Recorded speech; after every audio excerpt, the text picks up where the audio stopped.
GP rating course after ITI. Hello GP rating aspirants, आज मैं आपके लिए लेकर आया हूं। अगर आपने आईटीआई किया है, अगर आपकी ड्रीम है एक अच्छी सैलरी चाहिए, अगर आपकी ड्रीम है एक अच्छी अपनी माँ बाप को लाइफ दे पाओ, अगर आपकी ड्रीम है अपनी लाइफ को अच्छा बनाना, तो मैं आपको जरूर रिकमेंड करूंगा आप मर्चेंट नेवी जा सकते हैं। एक बेसिक क्राइटेरिया चेक कर ले, थोड़ी सी गूगल करें कि मर्चेंट नेवी है क्या। जनरली ये आयात निर्यात की कारोबार चल रही है, व्यापार चल रही है, एंड यहाँ पर आपको एक देश से दूसरे देश को जाने को भी मिलती है, एंड कहीं ना कहीं कोई टैक्स नहीं है, एक अच्छी लाइफ है, लॉन्ग वैकेशंस होती है। लेकिन हाँ, समुद्र में लाइफ थोड़ी टफ होती है, वहां पर आपको काम करना होता है। अगर आपके सपने हैं कि जिंदगी में कुछ करना है, मेहनत करके करना है, तो डेफिनेटली मर्चेंट नेवी आपके लिए है।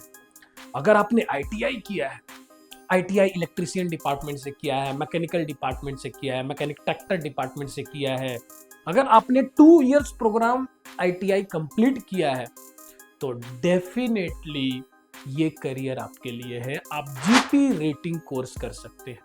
लेकिन जीपी रेटिंग कोर्स करने से पहले आपको यह पता होना चाहिए इसकी प्रिपरेशन कैसी करनी है, कौन कौन से बच्चे कॉलेजेज हैं आपके लिए, क्या आपको पहले जॉब मिल जाएगी, कितने महीने की ट्रेनिंग होगी, जब पहली बार जहाज में जाओगी तो सैलरी कितनी होगी, इस पे हम लोग थोड़ी बात कर लेते हैं। सबसे पहले मैं बात करता हूं कॉलेजेज। तो आपके पास 2 बड़े बड़े कॉलेज और कंपनी है। अब आईटीआई के बच्चे हो आप, आपने आईटीआई कर लिया है, आईटीआई पास हो गए हो, या डिप्लोमा भी कर चुके हो, अगर डिप्लोमा पास हो तो आपके पास एक अपॉर्चुनिटी आता है 7 आइलैंड। लिख लो बच्चों, 7 आइलैंड और ग्रेट ईस्टर्न का फॉर्म फिलअप कर सकते हो।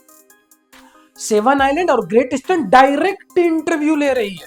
इससे अच्छी अपॉर्चुनिटी क्या हो सकता है? बहुत ही बड़ी सुनहरा मौका है, डायरेक्ट इंटरव्यू में जाना है। इंटरव्यू अगर आप क्वालिफाई करते हो, जो कि इतनी भी आसान नहीं होती है, मैं आगे बताता हूं। अगर आप इंटरव्यू क्वालिफाई करते हो तो उसके बाद आपको 6 महीने की ट्रेनिंग पीरियड दी जाती है उस कॉलेज एंड कंपनी में। तो 7 आइलैंड एक कंपनी भी है, ग्रेट ईस्टर्न एक कंपनी भी है, और दोनों एक कॉलेज भी है। उसी कॉलेज में आप जा रहे हो और उसी कंपनी में आप जहाज में सेलिंग भी करोगे। समझ में आ रहा है? मतलब जहाज में नौकरी भी करोगे उसी कंपनी में। तो ये तो मैं जनरल कंपनी के बारे में बता दिया। आपकी 2 टारगेट हमेशा रहनी चाहिए। ऐसे और भी टारगेट से आप एससीआई में भी जा सकते हो, शिपिंग कॉर्पोरेशन ऑफ इंडिया, वो भी एक बहुत ही बेस्ट अपॉर्चुनिटी है आपके लिए बच्चों। उसके बाद अब मैं बात करता हूं जाना कैसे है। तो इसकी रेगुलर बेसिस पे फॉर्म आते रहती है, फॉर्म अप्लाई करना है। अब उससे बड़ी बात सिर्फ पढ़ना क्या है। अब आप पे डिपेंड करेगा कि आपकी कौन सी ब्रांच है। अगर आप इलेक्ट्रिशियन ब्रांच हो तो आपको इलेक्ट्रिसिटी रिलेटेड कुछ क्वेश्चंस पूछे जाएंगे। अगर आप मैकेनिकल ब्रांच हो तो आपको मैकेनिकल रिलेटेड क्वेश्चंस पूछे जाएंगे। मैकेनिक ट्रैक्टर हो तो मैकेनिकल ट्रैक्टर रिलेटेड क्वेश्चंस पूछे जाएंगे। तो इस तरह के सिलेबस होते हैं एग्जाम्स के लिए। लेकिन ये तो एक पार्ट हो गई, और जो ओवरऑल पार्ट है, जो यूनिवर्सल पार्ट है, जो सबसे पूछा जाएगा, आप इलेक्ट्रिशियन से हो, मैकेनिकल से हो, कोई फर्क नहीं पड़ता बच्चों, आपसे पूछी जाती है जहाज के बारे में, आपसे पूछी जाती है वेल्डिंग के बारे में, आपसे पूछा जाता है इंजन के बारे में, जहाज में कौन सी इंजन होती है, इंजन के अलग अलग पार्ट्स क्या होते हैं। तो इस तरह के क्वेश्चंस पूछे जाते हैं। तो इसके लिए, इसके प्रिपरेशन के लिए आप एसएमबीडी मरीन एकेडमी पे ट्रस्ट कर सकते हैं। ऑलरेडी आईटीआई के बच्चे आए, डिप्लोमा के बच्चे आए, यहां से जॉब लेकर जा रहे हैं, स्पॉन्सरशिप एग्जाम्स और इंटरव्यू क्लियर कर रहे हैं। तो आप बिल्कुल इस एकेडमी पे ट्रस्ट कर सकते हैं। तो वेट किस बात की? अगर आप सच में मर्चेंट नेवी ज्वाइन करना चाहते हो तो नीचे दिए गए नंबर पे आप कॉल करें। अगर आप आईटीआई कर चुके हो और प्रिपरेशन करनी है, क्योंकि इतनी आसान नहीं होती है 7 आइलैंड ग्रेट ईस्टर्न की इंटरव्यू क्वालिफाई करना। वहां पर आपकी कम्युनिकेशन स्किल्स चेक की जाती है। क्या आप अंग्रेजी में बात कर पा रहे हो, क्या आपकी स्पोकन इंग्लिश अच्छी है, क्या आप इंजन के बारे में बता पा रहे हो, 4 stroke engine, 2 stroke engine, cylinder head, cylinder block, क्या आप डिफरेंट वर्कशॉप टूल्स के बारे में आपको नॉलेज है, तभी आपकी हायरिंग होती है। तो यहां पर एसएमबीडी मरीन एकेडमी आएगा, आपको पूरी तरीके से ट्रेनिंग दी जाएगी, आपको अंग्रेजी सिखाया जाता है, मॉक इंटरव्यू यहां पर ली जाती है, जहां पर बच्चों की मॉक इंटरव्यू होती है। मॉक इंटरव्यू पैनल में उनकी इतनी अच्छी प्रैक्टिस हो जाती है, जब वो रियल इंटरव्यू देने जाते हैं तो इजी फेस कर रहे होते हैं। एंड एट द एंड मैं लास्ट में बात करूंगा इसकी सैलरी की।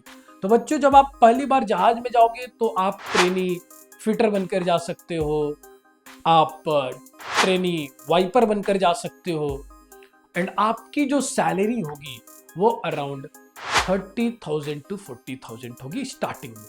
अब इसमें अच्छी ग्रोथ है। आप 2 to 3 इयर्स के बाद ऑयलर बनोगे या 2 to 3 इयर्स के बाद आप सीनियर फिटर बन सकते हो, जहां पर आपकी सैलरी अगेन सैलरी में ग्रोथ आएगी। अराउंड 4-5 इयर्स के एक्सपीरियंस के बाद आपकी सैलरी 1,20,000 1,30,000 हो जाती है। उसके बाद 36 मंथ जब आप कंप्लीट कर लेते हो सी में, मतलब लगभग 5 साल के बाद आप ऑफिसर के लिए भी एलिजिबल हो। आप मर्चेंट नेवी में ऑफिसर की भी एग्जाम दे सकते हो यूकेसीओसी के थ्रू। ये एक और अच्छी बात है। तो जब इतनी अच्छी अपॉर्चुनिटी है, मतलब एक आईटीआई किया हुआ बच्चा कल को एक ऑफिसर भी बन सकता है, तो इस फील्ड को क्यों नहीं चुनना चाहोगे? एंड कुछ मिथ है मर्चेंट नेवी के बारे में, उन मिथ में आप ना आए। नीचे दिए गए नंबर पे कॉल करें। कुछ झूठे अफवाहें हैं कि ऐसी जॉब है वैसी जॉब है, बिल्कुल सिक्योर्ड जॉब है। आपकी एक अच्छी लाइफ रहेगी, एक अच्छी जिंदगी अपने माँ बाप को दे पाओगे एंड खुद भी एक अच्छी जिंदगी जी पाओगे। नीचे दिए गए नंबर पे आप कॉल करें। एकेडमी आपके साथ है, आपको पूरी फुल फ्री काउंसलिंग की जाएगी। Wish you all the best. Thank you.